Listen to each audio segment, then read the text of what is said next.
Hi.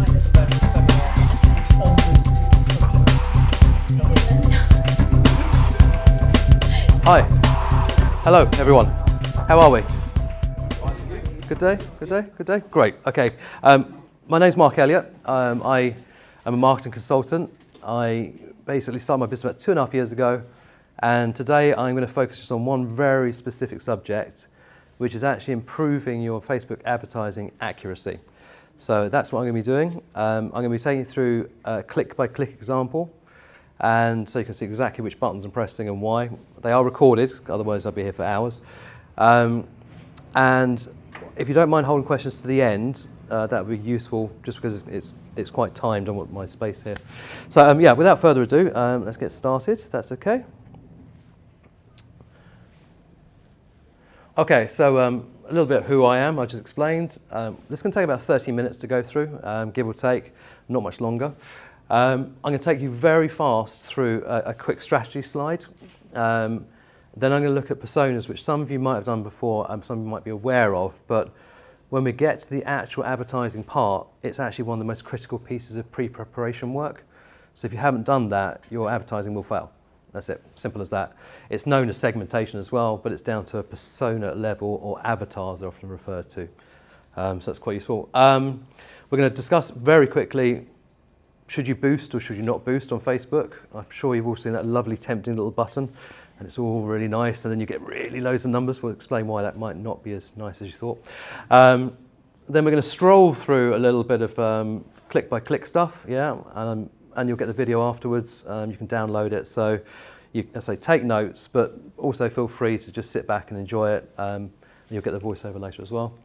Then we'll do some Q&A at the end if I don't get kicked out, and I'm around for help afterwards. I'll be here for an hour or so, so we can book some time in together. Is that all right? Mm-hmm. Great. Okay, let's get going. Okay, so this is my strategy slide. As you can see, it's highly complex and very detailed. When I actually work with people on strategy, of course, I go into much more detail. But in essence, the process I take everyone through is the same pretty much every time.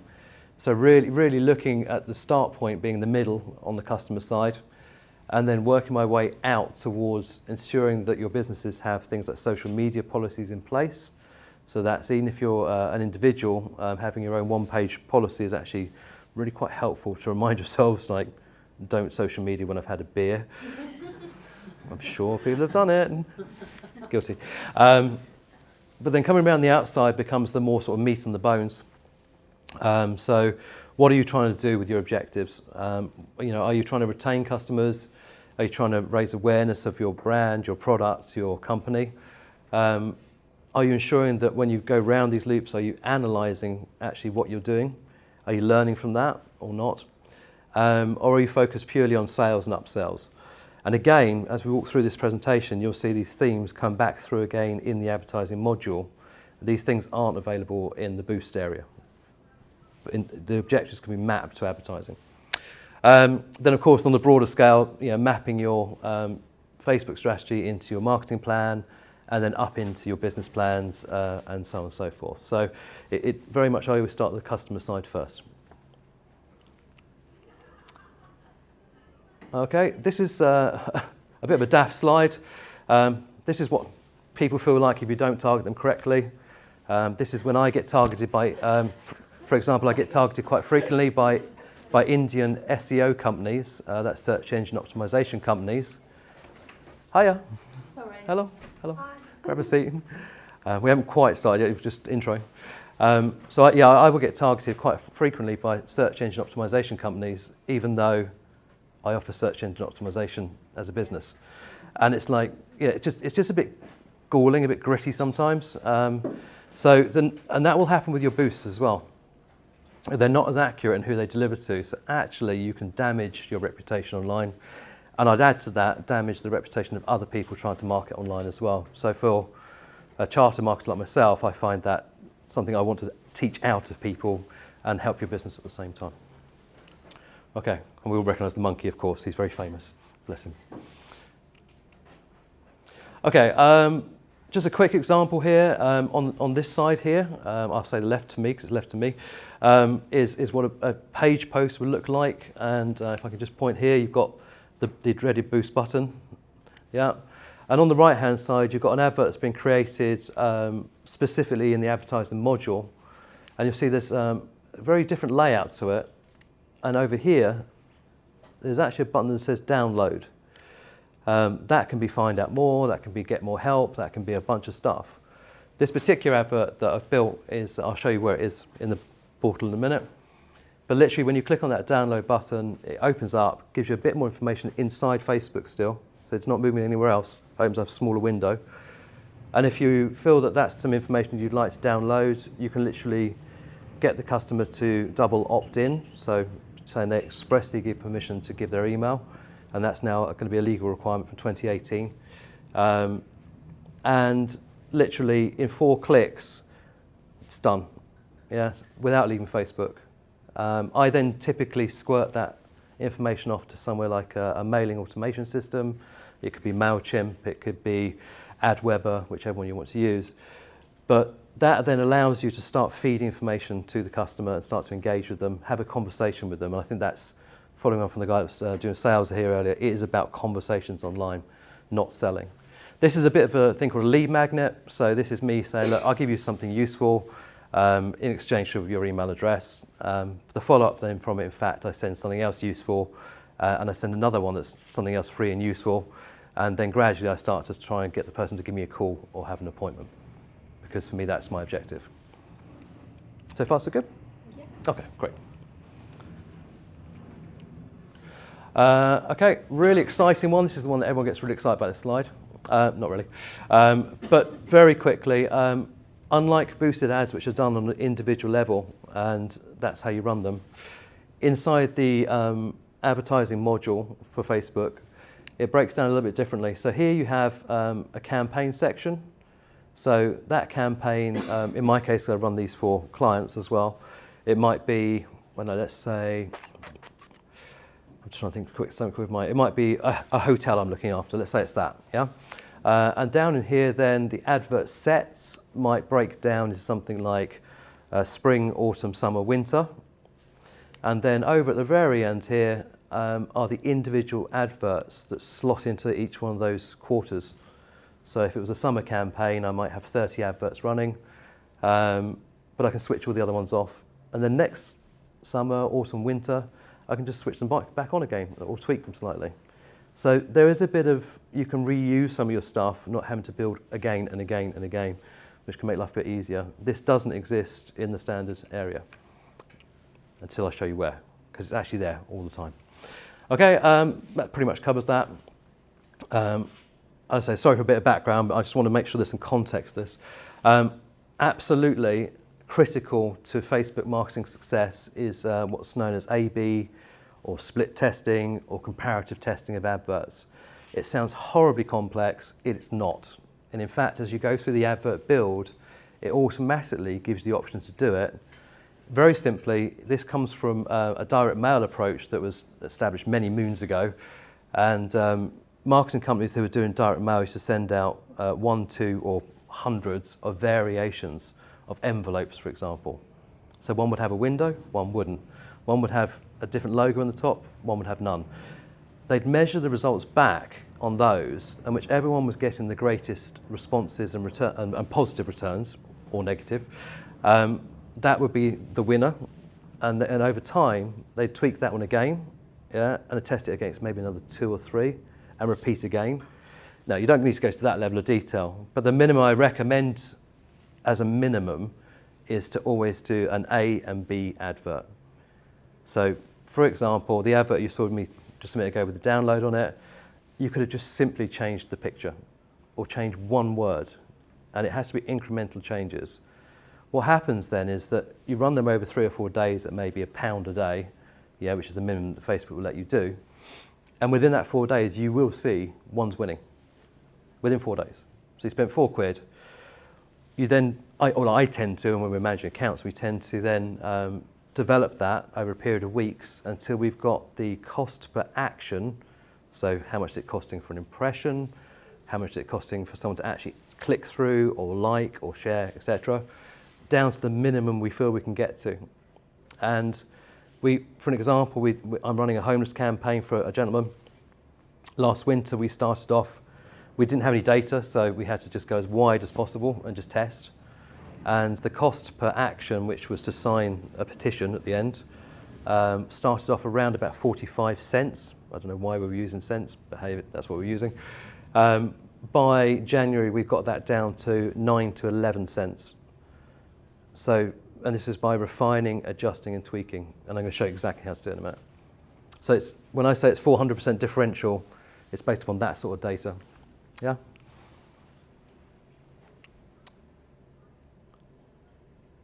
Okay.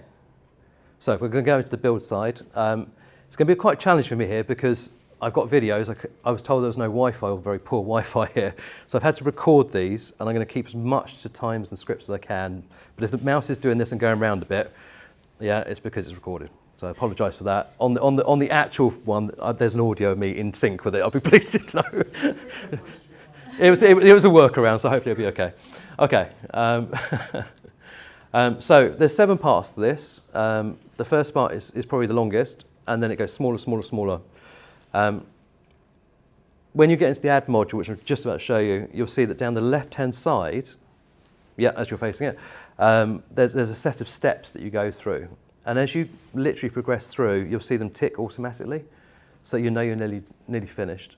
The first time I tried to build an advert, because I wasn't trained how to do it at first, I've been working with partners since, I think it took me about 45 minutes, and I had hair before. The good news is now is that typically I can copy, replicate adverts. You can duplicate them inside here.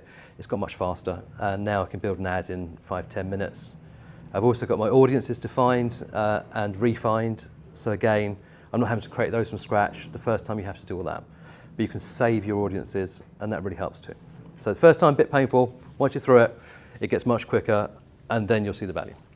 So number 1, setting an objective. This is my Facebook page, imagine, here we go, and we're now going into where do you get access to the module for Facebook adverts. So do you see those 3 buttons there?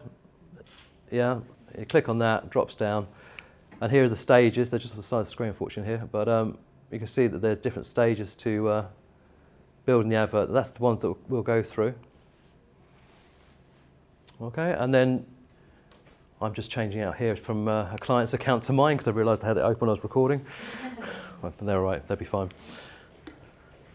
Okay, but this is the main entry dashboard, and this is about setting objectives.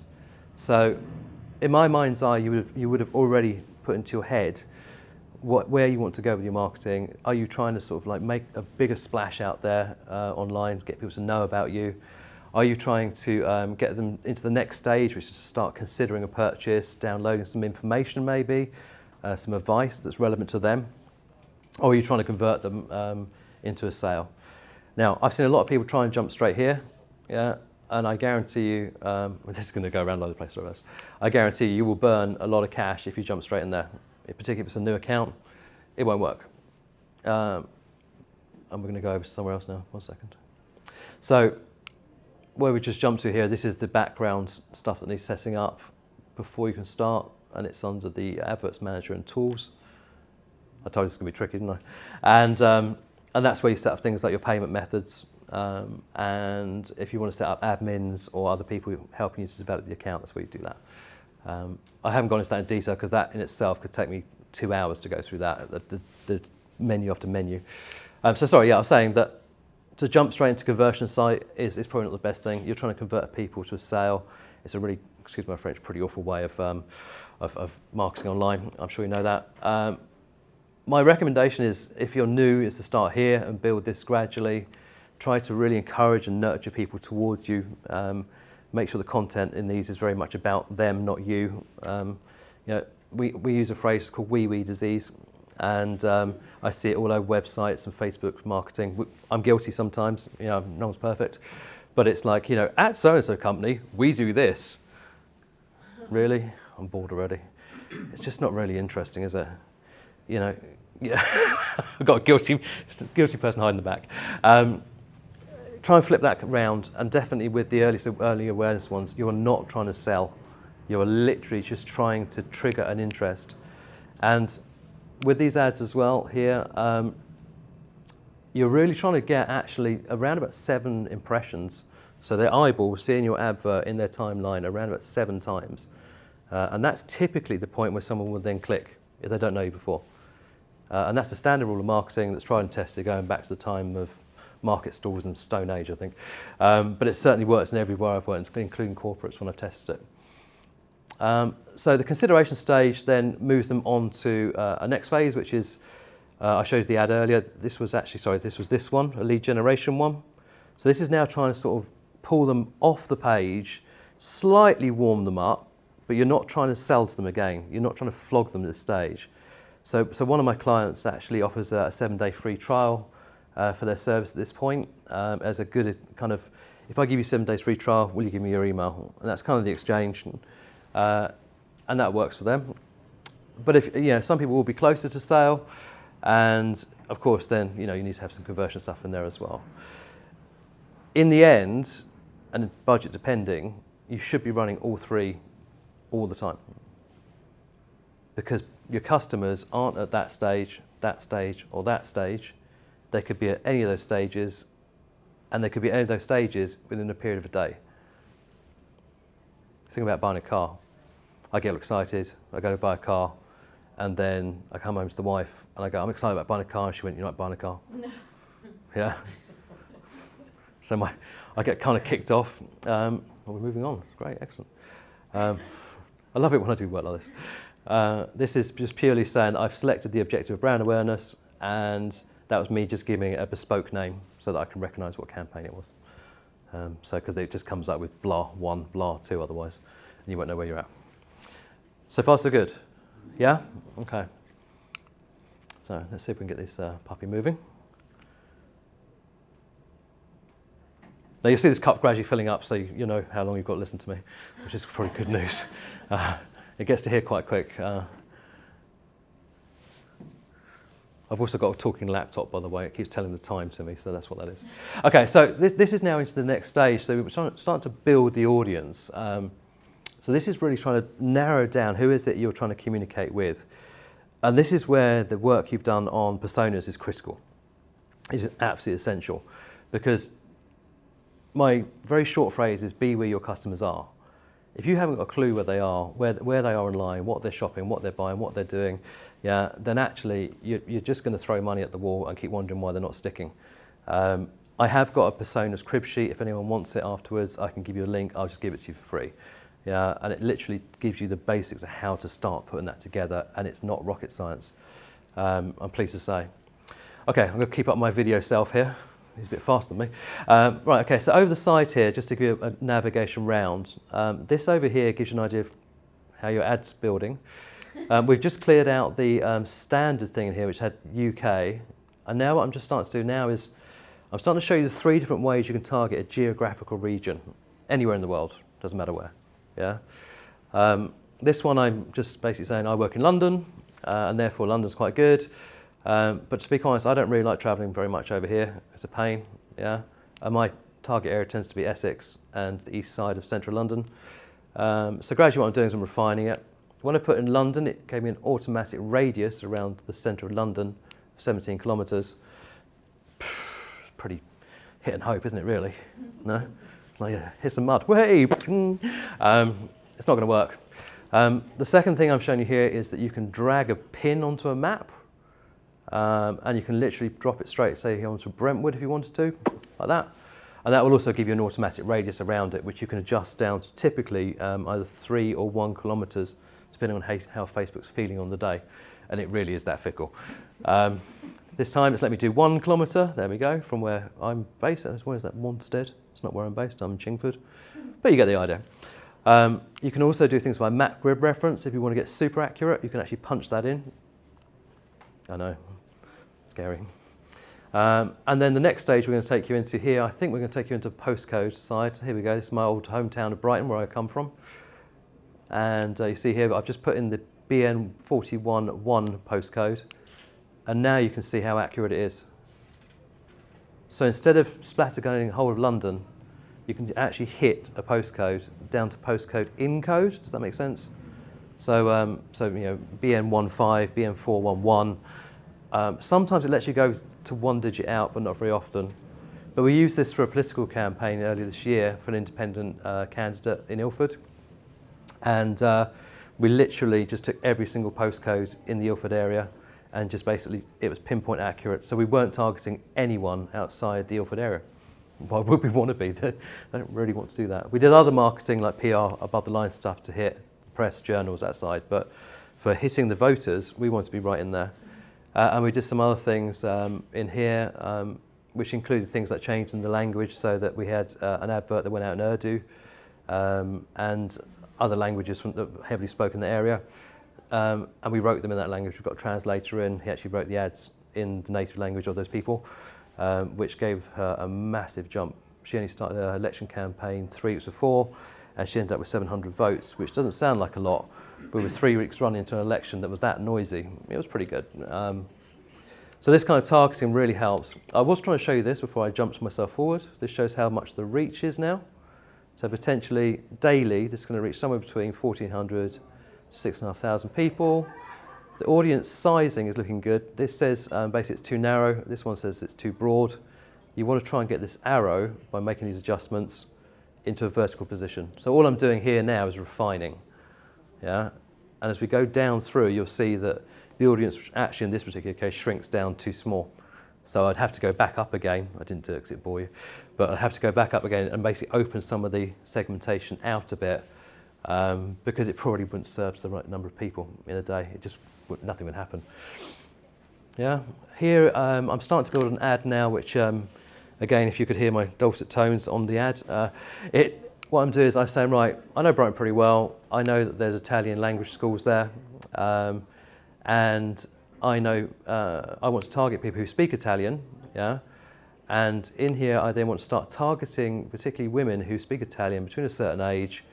And how am I going to get them to now see my ad? I can write it in Italian as a start. Yeah. Because that's certainly going to pop off the page of them, isn't it? They're in Brighton, look on their mobile, and that comes up in Italian. Who's going to click on which ad? The English ad, the Italian ad. Bosh, straight through. So that's a really nice skill to use language on that. This is people who are having English lessons, which makes sense, because that's probably why a lot of the students in Brighton are there. I mean, the population doubles in Brighton in the summer for that reason alone.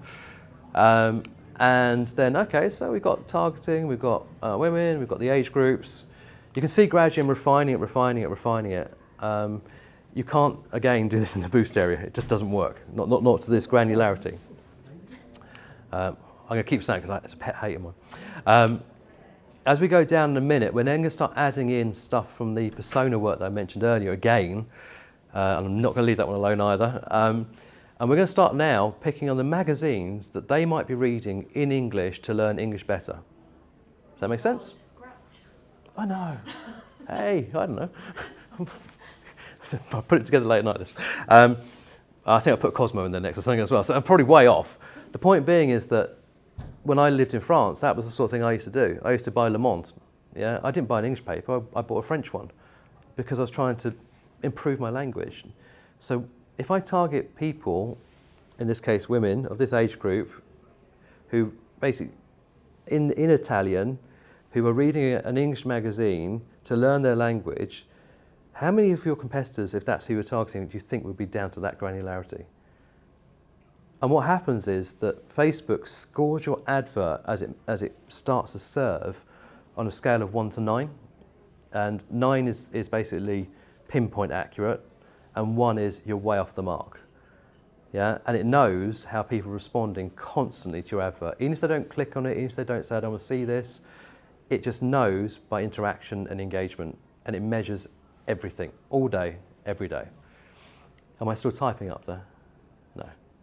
I've stopped. Good.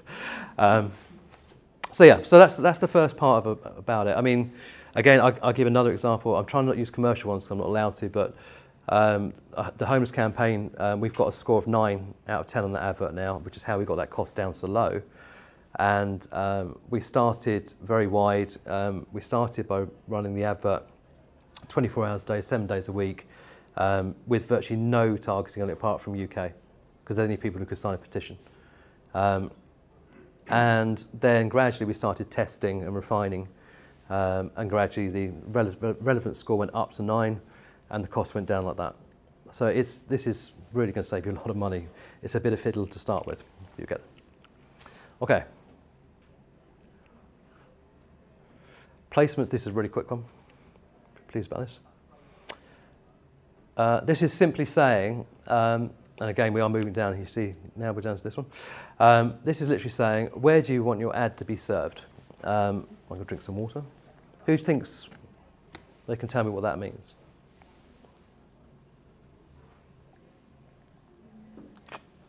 Whether it be when they're looking in the news feed or a group? Mm-hmm. Like where it would be placed? Yep. Where they're looking. Anyone else? Okay, you're right. That's one answer. The other answers are Instagram, because Facebook owns Instagram, and the advertising for Instagram is managed through Facebook, through this portal. The other side is, do you want it to go to mobile only? So if you, through gradual analysis, have worked out that your customers, 90% of them operate with you on mobiles, don't serve it to desktop because it's a waste of money. Yeah, and you can refine it. You can see all these in the results when the adverts are run at the end, and it tells you which part of the advert placement ran the best and which performed best. Then you can just switch them off next time. Don't need them. There you go, it's placements. That was the quickest slide. I think there's one that's 12 seconds later. The cup's filling, we're getting there. Okay, so critically, budget and scheduling. I know people who literally say, oh, I've got 100 quid this week, I'll throw it into my Facebook advert marketing.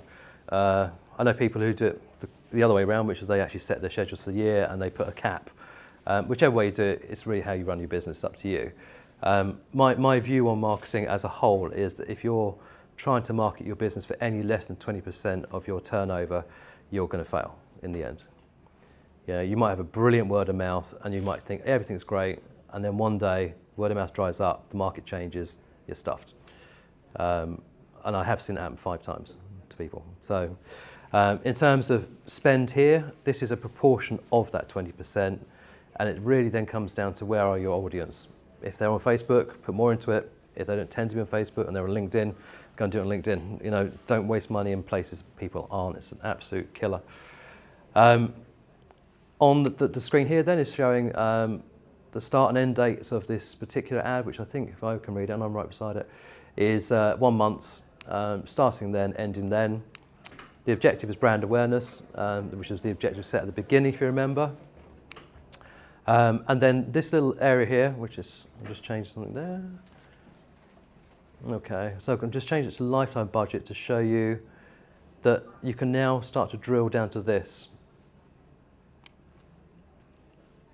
So now you're telling Facebook that I want it to run when the blue sections are filled in. So it could be a day, a time of day. My recommendation, don't go near that until you've run the ad for a couple of weeks. Because in your analysis and your stats, it will tell you when the busiest times are, day, week, everything else. Then switch the rest of it off. Once you're confident, switch it off. You don't need to be serving at the wrong times.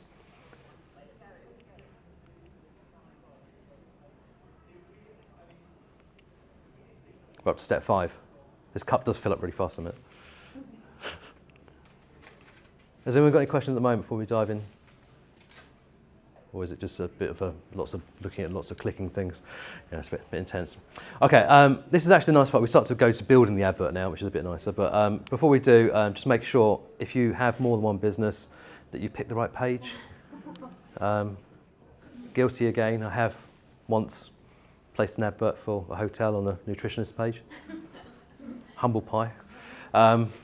Didn't cause too much damage, please say. But yeah, it's very easy to do if you've got more than one business running.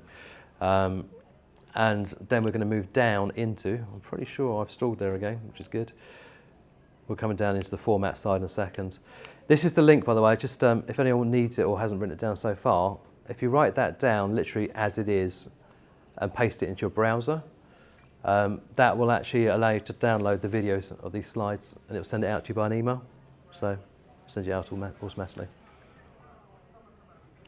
Give a second to write that down.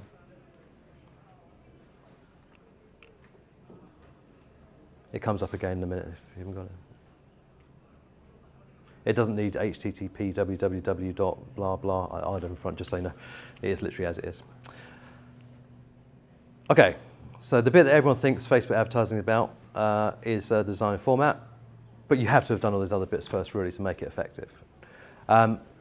There's a bunch of options again. You can see we're down now here on the development side.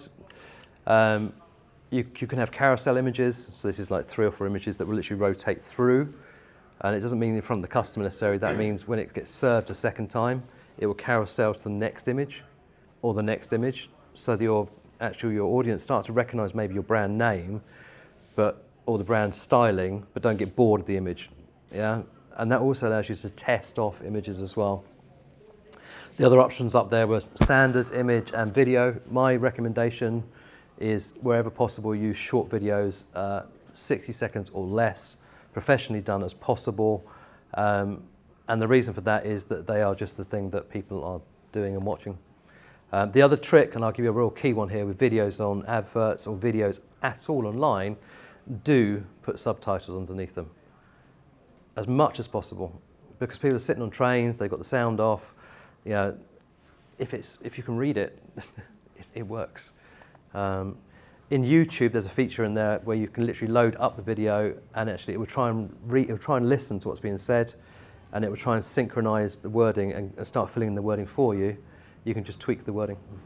Yeah, and that again, that saves you a lot of time and effort, unless you know how to edit videos, which is a bit of a specialist skill. Oh, I'm clicking again. It's good. Right. Okay. So back to where I am. I'm now starting to build the headline text in the advert itself. And what I'm waffling about on here is I'm talking to myself out loud on here, which is saying, hang on a minute, this is too long. No one's going to read this. And when I view it in mobile newsfeed, it's overhanging. Yeah, it's too long. It doesn't work. Let's shorten that down. Let's make it pithy. And you can see here, then you can view the advert in all different areas just to see how it looks. And take note around the bottom here, because it has different features at the bottom and the top, depending which area you're in. So it all makes sense? Yeah? Any idea how? 510 tops. 510 tops. Okay, so I've then started to add the website address, which shows up down here, as you can see. I've got display links coming in, which is you can change that name, so I could say it's digital marketing or whatever I want to call it. But that's one to click through on. And then we're into call to action. So over here we've got a like button already, and down here it's going to build a button as well. So you've got 2 bites of the cherry when someone's flicking through. They're either going to like your page or click the bottom area. And that gives you just that extra chance again of grabbing a customer, particularly in awareness campaigns. I'm going to get thrown out for in a minute, aren't I? Okay. So in this case, the option it added was learn more on the bottom there. And you can see now, pretty much towards the end of the design and format side, I'm going to do one more thing on here, which will be very quick. Hey, last one. Okay, the last thing I want to show you, and a lot of people might skip this or not understand it, maybe you know it. If you do, great. If you don't, this is absolutely brilliant. This area here, which is called pixel tracking, does anyone know what it does? Has anyone ever used it, understand it? You're good with it? Okay, cool. Do you want to tell us? No, I'll leave it to you. Okay, cool. All right, that's fine. There's a bunch of tracking codes you can put into websites. You might use it for things like Google Analytics already, if you analyze the performance there. Basically, it's a bit of code that then sends something, a bit of information off to somewhere else, so you can do reporting, analysis, and the like. There's a bunch of other stuff that can do. In marketing automation software and platforms, as you get more and more complex or clever, I'd like to say, you can glue your social media to your website, to your email marketing, to these parts by using tracking codes. And they're different to cookies. So this isn't to be confused with the ones that get picked up in your browser that you can clear and block and all that sort of stuff. This is literally, I go to your website, I don't do anything on it, I literally come in, I'm in there for under 60 seconds even, and I sod off. Off I go. I wasn't quite ready. Oh, what's my mate doing on Facebook? That's a company I was just looking at. How many times have you seen it? Yeah. Okay. That's what they're doing. They're picking it up from somewhere, and you can reverse it, so it can be Facebook to your website, yeah, and all the different ways round, yeah, until you're almost hunted, it feels like at times. It can be a bit scary. But actually it's quite subliminal, and you only notice it when you're up to nearly that 7th exposure, and suddenly you become consciously aware of it. And you're almost, if they've targeted the ads right, you're at that point there where you think, I really should have a look at this. I bought so much stuff this way, and I've tried to resist it because I know what's going on. But so there you go. That was my my last major slide. We're done. Always contact me if you want to. Just give me a shout if you get stuck. Yeah. Okay. Thank you. Thank you.